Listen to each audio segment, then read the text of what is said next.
Évidemment, frères et sœurs, vous connaissez cette histoire par cœur. Non seulement on vous l'a raconté quand vous étiez petit en catéchèse, comme on l'a fait encore pour les enfants ce midi, au moment de la célébration de l'entrée en carême pour eux, mais depuis, au fil des années, au fil des carèmes, vous l'avez entendu, réentendu, c'est vraiment très connu et vous avez l'impression qu'on ne peut plus rien vous apprendre. Je ne prétends pas vous apprendre quelque chose, mais je voudrais simplement mettre le doigt sur un certain nombre de choses qu'on oublie totalement et auxquelles on ne fait pas attention en écoutant ce récit. Les incartades du jeune homme, nous les connaissons. Elles nous paraissent non pas excusables, bien que ça pose déjà un problème. Comment se fait-il qu'on blâme le fils le plus jeune, qui est sans doute un petit peu étouffé par son frère, n'est-ce pas? Et comment se fait-il qu'on le blâme alors qu'en réalité on pourrait aussi comprendre, il y a un certain nombre de spécialistes du Nouveau Testament et de cette parabole qui le disent, on pourrait le comprendre comme un légitime désir d'émancipation. Et oui, être tous les jours dans le domaine de son père et faire généralement ce que le grand frère ne veut pas faire, être soumis non seulement à l'ordre de la vie de la maison, mais également à un grand frère qui est sans doute un tout petit peu enclin à manifester sa supériorité et d'héritier en première ligne, c'est pas nécessairement très agréable. Et après tout, partir aujourd'hui, combien de parents ont envie que leurs enfants, à partir d'un certain âge, ne vivent plus tout le temps à la maison? Vous avez sans doute, un certain nombre d'entre vous, des expériences assez croustillantes dans lesquelles on a envie de dire « Non mais, bon, tu peux partir pour Erasmus, on aura une larme à ton départ, mais on est quand même content finalement que tu partes, n'est-ce pas ?» Donc, déjà cela, c'est une chose que nous ne remarquons pas assez. En réalité, le péché du fils, il n'est pas dans le départ. Il n'est pas dans le départ. Le péché du fils, il est quand, ayant réclamé tout son bien, il part et à ce moment-là, il le gaspille partout. Donc, voilà déjà une chose. Le fait d'avoir la liberté, car c'est bien de ça qu'il s'agit, le fait d'avoir la liberté, nous n'allons pas nous en plaindre. Il ne faudrait quand même pas dire à Dieu « Bon, écoute, maintenant, lâche-moi le basket parce que jusqu'à maintenant, tu me tiens prisonnier dans ta doctrine, dans tes principes, dans ta morale et dans ta manière de s'imposer à moi. » Non, précisément. En fait, Dieu donne la liberté. Et ce fils qui part, ça peut être quand même un peu l'image de chacun d'entre nous quand il part sur les chemins de la vie et que, ma foi, au départ, on n'est pas si mécontent que ça. Et c'est même assez utile de pouvoir découvrir en fait la saveur de la liberté. Donc vous voyez que Jésus, en nous racontant cette parabole, essaye de toucher en nous ce qu'il y a de très vrai, c'est que nous sommes faits pour la liberté. C'est vrai.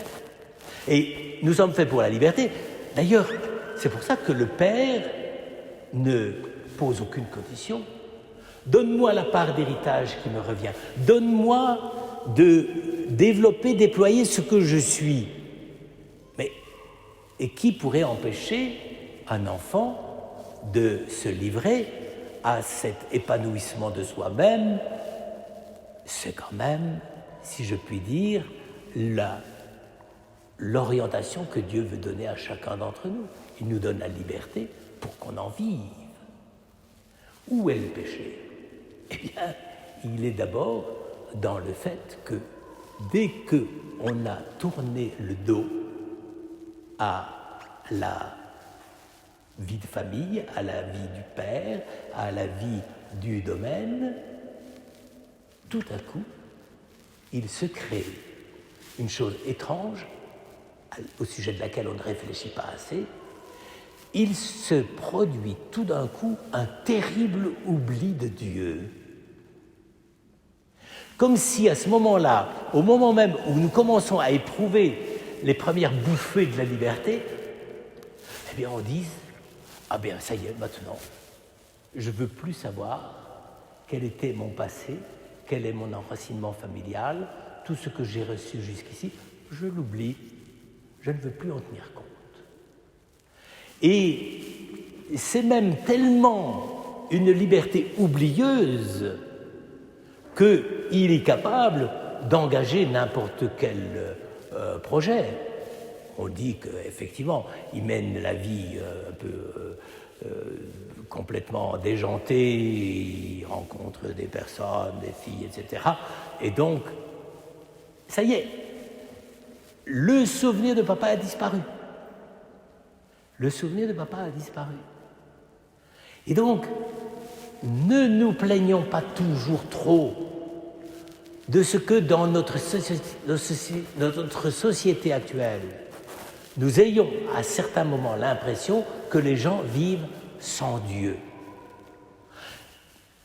C'est vrai qu'ils mènent une vie de prodigue, mais il faudrait quand même distinguer le moment du départ et de la prise en compte de sa propre liberté, et d'autre part, après, les bêtises qu'on peut faire. Le monde n'est pas condamnable parce qu'il veut son autonomie, parce que les hommes veulent leur liberté. Le monde est dramatique par le fait de l'oubli.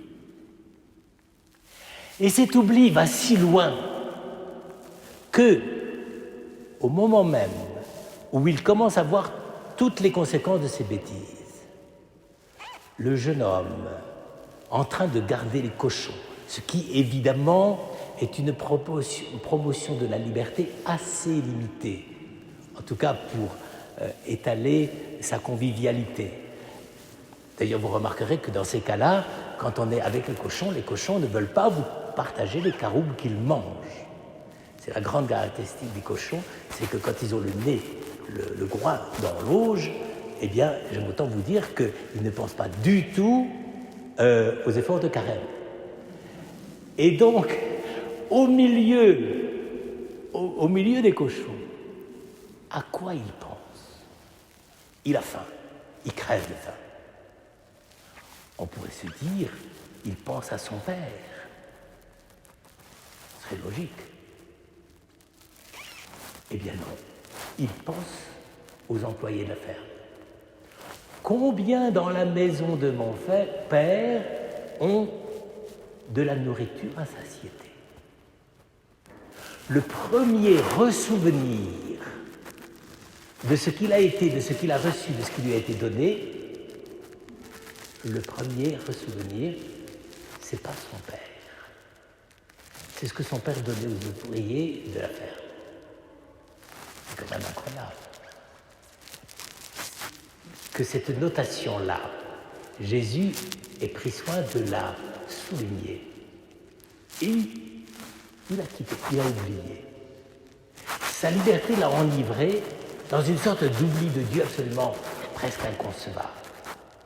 Et au moment même où il s'aperçoit que la vie en gestion absolument autonome de la liberté, sans aucun égard pour ce qui nous a constitués, ce qui nous a fait hommes, eh bien, au moment où ça bute, où ça ne passe plus, qu'est-ce qui fait le réflexe de retour?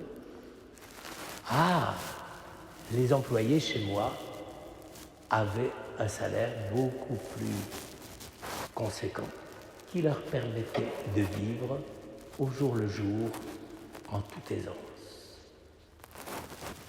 Et remarquez bien, et c'est quand même assez incroyable, c'est que non seulement il se souvient du salaire des ouvriers, mais il compose son discours de retour en se disant simplement, il faut que je dise à mon père que j'ai fait des bêtises.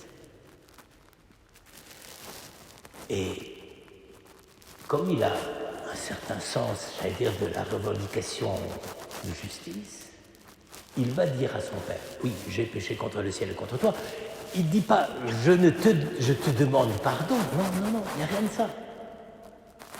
Il dit simplement, traite-moi comme les gens de la maison. Même ceux qui ont un salaire pas très très élevé. Pour qu'au moins je puisse continuer à manger. Vous avouerez que quand la liberté d'un être humain en vient là, en se disant, bon, je ne vais pas demander grand-chose, je veux simplement pouvoir vivre au jour le jour, il n'y a même plus aucun souvenir de ce que son père a été pour lui. Il aurait pu quand même développer un discours beaucoup plus aguichant en disant « Ah, mon père, tu te souviens les bons moments qu'on avait ensemble, et des fois on était en train de travailler à des choses et tu racontais des gaudrioles et ça nous faisait rire. » Non, pas de ça. Tu traitais mieux les autres que moi, que je ne suis traité ici. Autrement dit, ma liberté m'a asservi de telle sorte que ceux qui sont serviteurs de mon père, eh bien, sont mieux traités par mon père que moi-même, je ne me suis traité.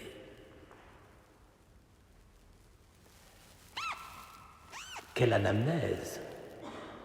Quelle manière de faire revenir sa propre histoire à la mémoire. Il reprend son histoire d'une façon absolument incroyable. Même pas un petit éclair affectif de reconnaissance pour son père, pour essayer de l'émouvoir. Il n'y a rien de tout cela. Évidemment, on peut toujours supposer que le fils se dit « de toute façon, avec papa, je ne vais pas lui raconter des histoires, il me connaît comme s'il m'avait fait, et donc ça ne va pas marcher. Si j'essaye de le prendre par la fibre sensible, il va me dire « mon petit, hein, tu as fait des bêtises, mais tu retournes garder le cochon ailleurs. » Non, il ne cherche pas ça. Il se dit « bon, moi, il faut que je survive. » C'est-à-dire que ce qu'il va dire au père, quand il arrive à la maison, eh bien, ce qu'il a préparé comme prière ou comme excuse ou comme manière d'essayer de se réhabiliter, il va simplement dire à son père « oui, effectivement, je n'ai pas été comme il faut. Mais je ne te demande pas l'impossible. Puisque j'ai fait des bêtises, puisque je me suis asservi moi-même, reprends-moi comme un serviteur. Reprends-moi comme quelqu'un et qui sait très très très bien qu'à partir du moment où il est déchu dans la manière même dont il aurait pu mériter ou profiter de l'amour de son père, eh bien c'est perdu. Là encore, quel enseignement pour nous quand on veut faire une démarche de conversion. Si nous faisons une démarche de conversion, il ne faut pas se faire d'illusions. Très souvent, ça commence ou ça surgit à partir d'un calcul qui est très discutable.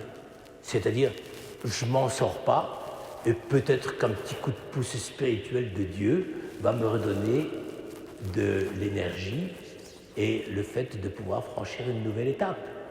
Mais on reste au ras des pâquerettes. Et surtout, et c'est ça qui est le plus étonnant, c'est que quand il commence, quand il arrive, il voit son père sur le pas de la porte. Là, il pourrait quand même comprendre ce qui se passe. Eh bien non, il récite son petit discours. J'ai péché contre le ciel et contre toi, j'ai la liste des péchés, n'est-ce pas? Ah oui, ben je vais te faire la liste des péchés. Et comme ça, je ne suis plus ton fils, mais tu m'accueilles quand même dans le domaine, tu me reprends. Tu me reprends, peu importe le SMIC, ou si c'est en dessous, si c'est en dessus, peu importe, tu me reprends. Même au moment où il retrouve son père, il n'y a même pas l'émotion de se dire c'est incroyable ce que mon père a comme attitude vis-à-vis de moi. Alors il dit son petit discours, il fait la liste de ses péchés comme on faisait avant quand on allait se confesser. Et à ce moment-là, tout à coup, c'est comme si le père l'interrompait en lui disant « Écoute, tes bêtises et tes sornettes, ça m'intéresse pas. Tu peux raconter ce que tu veux. Moi, je suis là et tu es là. » C'est-à-dire que ce jeune garçon n'avait absolument pas imaginé que son père puisse l'accueillir de cette façon-là. Quand on y pense, c'est un peu fou, quoi. C'est-à-dire qu'on pourrait se dire, oui, ben si on a fait des bêtises, etc., bon, on va peut-être toucher le cœur de celui à qui on a fait de la peine. Et tout. Là, il ne le voit même pas. Et il faut que ce soit le père qui lui dise, bon ben oui, tu peux me raconter ce que tu veux, ça n'empêche. On va te mettre la plus belle robe. À cette époque-là, on était habillés en robe, pas en soutane, mais en robe. Et donc, c'était le signe même de la noblesse à l'intérieur de la hiérarchie familiale. On lui passe un anneau au doigt, ce qui est la reprise ou la réintégration dans le lien familial, c'est la chevalière, si vous voulez, l'anneau. Et d'autre part, on tue le veau gras. C'est-à-dire, on fait un festin. Mais le fils n'aurait jamais imaginé qu'on puisse l'accueillir comme ça. C'est ça qui est étonnant dans ce texte, n'est-ce pas?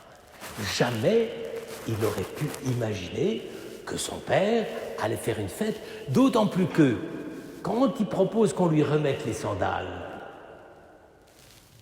alors qu'il a les pieds complètement en sang, parce qu'il a raboté ses pieds sur les cailloux du chemin, eh bien c'est comme si le père lui disait « Je te donne des sandales pour que tu puisses marcher, même si à la limite, tu ne marches pas exactement comme j'aurais voulu, mais je te redonne la liberté. Je te reconstitue dans la plénitude de ta liberté. Dans la plénitude de ta dignité, dans la plénitude de ta liberté et dans la plénitude de ton bonheur de vivre avec moi. » Alors vous voyez, frères et sœurs, c'est quand même, si je puis dire, une parabole et qui nous pose vraiment cette question, et ce soir il faut vous la poser. Quelle idée ou quel souvenir ou quel sens de la présence de Dieu nous avons en nous? Pour mieux le comprendre, et je termine par là, pensez au fils qui est resté toujours dans la maison. En fait, lui aussi aurait dû avoir tout de même une sorte de sens de la présence et de la générosité de son père. Eh bien non. La seule chose qui le taraude, si je puis dire, en voyant la situation, c'est que son père n'a jamais fait de choses extraordinaires pour lui. Alors que le père lui dira à la fin, écoute, tout ce qui est à moi est à toi. C'est-à-dire, le fils qui est resté à la maison, ça ne lui a même pas servi à découvrir quel était le visage de son père, le vrai visage de son père. Il a continué à servir son père comme il le pensait dans sa tête, c'est-à-dire comme une sorte d'esclave bien dévoué et qui s'occupe de faire durer l'entreprise familiale pour ne pas y perdre. Donc vous voyez, frères et sœurs, ce qui est en cause dans toute démarche de pénitence, le point de départ de toute démarche de pénitence, c'est qu'est-ce que nous avons dans le cœur comme représentation ou comme appréciation de la présence de Dieu. Au fond, ce soir, si nous sommes ici, et j'espère que nous allons pouvoir l'approfondir au fur et à mesure tout au long de ce carême, c'est de nous demander, mais quel est aujourd'hui le visage de Dieu pour moi? Eh bien, je crois qu'il n'y a pas de meilleure façon d'entrer en carême que de laisser se décanter, s'approfondir et se déployer cette question.